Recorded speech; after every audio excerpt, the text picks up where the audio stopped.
Hey, what's up guys, OSG back with a video I bet you never thought you would see me doing, and that's 10 games where the Spectrum kicked the C64's ass. Being a C64 fanboy back in the day, I would never have admitted that any of these games were actually better on the Spectrum, and even in recent years I've made some big mistakes in comparison videos as I've had my brown tinted glasses on. I thought I'd get that joke in there before the AMS mob got in. Anyway, truth be known, I probably played as much on the Spectrum as a kid as I did on the C64, as I was the only kid out of my friends who had a C64 and the rest had Spectrums. The vast majority of this list are occasions when the C64 port was done badly and the Spectrum was done good, but one or two of them, both versions were good, but the Spectrum just pips it, mostly based on gameplay, as that's the most important thing in the game. Anyway, let's stop talking about it and take a look at 10 games where the Spectrum kicked the Commodore 64's ass.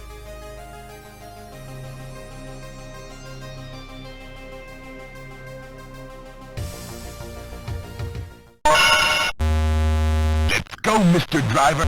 First up we have Chase HQ. So Chase HQ was a super popular arcade game, so it was only natural that we got home ports, and they were both published by Ocean. As you can see here from the off, barring the lack of colour, the Spectrum version is much more like the arcade, and then there's the gameplay. The C64 version is so slow and clunky it's embarrassing, and it's always a game that gets mentioned for being crap by the Spectrum and Amstrad fans, and I agree, it is. The Spectrum version has great speech samples, and although the sound in general isn't the greatest, the gameplay is fast and feels much like the original arcade. Now the argument lies with which is the best out of the Spectrum and the Amstrad version.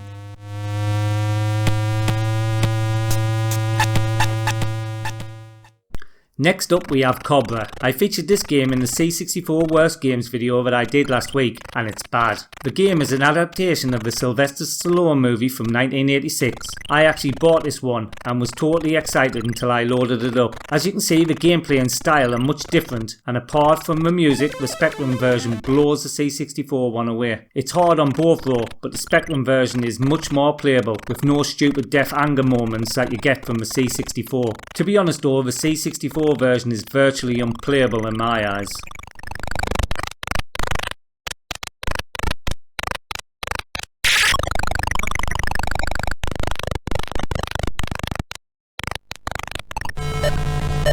Enduro Racer is next, and again a massive arcade hit came to our home systems. It's another game that I bought. In fact, I just realised I bought every game on this list bar one. I must have been a glutton for punishment. Anyway, side by side, the Spectrum is much more faithful to the arcade, and you get a good sense of speed, unlike the C64 version, which I'm sure that most people will have been frantically trying to find how to change gear to go faster than a snail's pace. But hey, that's it, this is how fast it goes. And even though it has colour, it still looks really rough, and this was from Activision. Should have and could have been a lot better.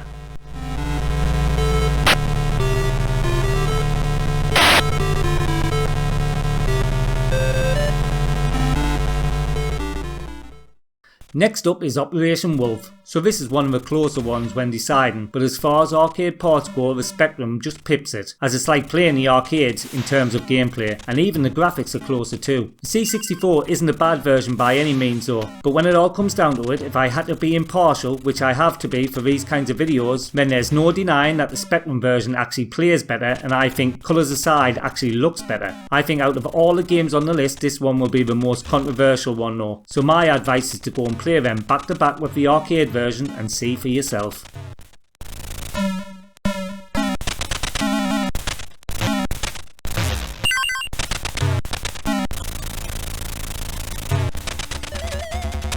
Rastan is the next game, and it's a game that is truly iconic in the arcades. It's one that I still play regularly, but was totally let down by the C64 version. As you can see, the Spectrum is closer to the arcade it's ported from, while the C64 is slow and clunky. See, I know people are going to say that the Spectrum version is so hard to see, and yeah, it is a bit, but the sprite size is much bigger, the gameplay much faster and smoother, and the 128K version even has a great arcade music, which is the only good thing about the Commodore version. Then, to top it off, the Commodore version has a bug in, meaning you could never complete it without cheats.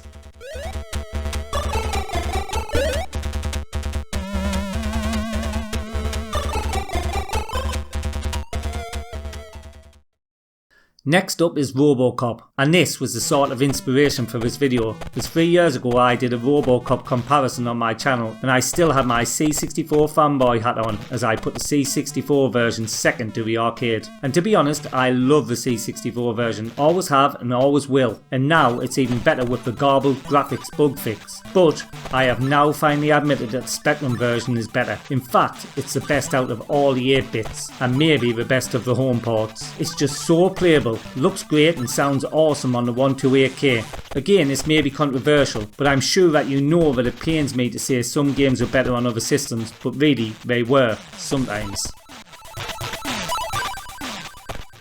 Another Sega racing classic next in Super Hang-On. This game actually just missed out on a place on my C64 worst games video because it's utter garbage. Straight from the off you can compare the games and the C64 version looks horrible. But it doesn't just look horrible, it plays even worse than it looks, with one of the slowest frame rates ever. Yes, I'd say this was on par with hard driving for not delivering a smooth racing experience. The Spectrum version however is brilliant, and apart from the sound delivers in all aspects. In fact, it's so good you don't even notice the sound effects, and this was on the top 30 Spectrum games ever made list.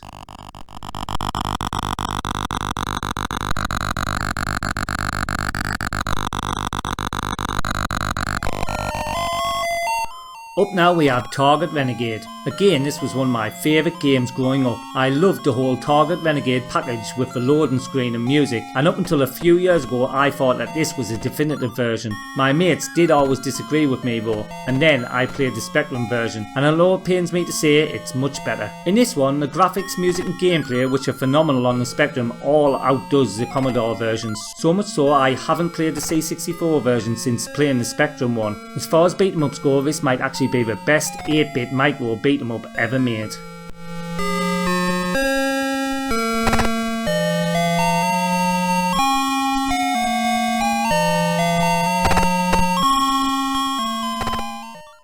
Next up is another game that I hated on the C64, and that's Turbo Esprit. This is the game that I never bought, but I did have a copy of it for about a day and then taped over it as it was crap. I heard people saying that the Spectrum version was good, and I looked at the screens and it looked very similar, so I was very skeptical, but they were right. The Spectrum version plays much better than the clunky C64 one, and for a game that I never ever wanted to revisit, I actually got right into it. Really though, this is another game that you have to go play back to back to appreciate how different it plays and how much more fun the Spectrum version is over the Commodore.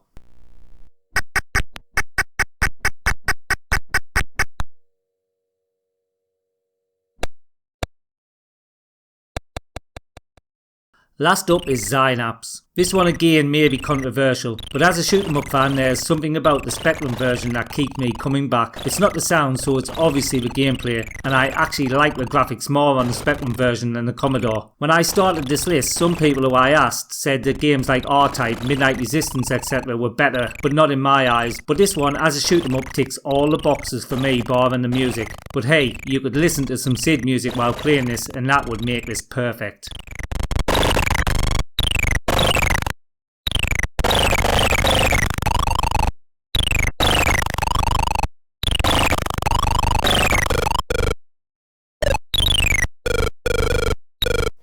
Okay, that's it for this video. I'm sure that a lot of you will have comments to say on this video as it's quite a controversial topic, but I hope that you know that I'm a C64 fan through and through. And although I used the term kicked its arse, some of these games being better were more like a light tap on the arse than a kick, but for me they are all better than the C64 counterparts. What I will say is though, luckily for us we had the biggest catalogue out of all the 8-bits, so we had plenty of games that we could boast about back if any of these were mentioned. Please remember to like this video and subscribe to my channel for more great retro content, and if you would like to support the channel like these rowdy bunch going up the screen right now, get on over to my Patreon channel where you can pledge for as little as $1. That will get your name in the end credits, video requests and more in the future. Till next time, this is OSG signing out.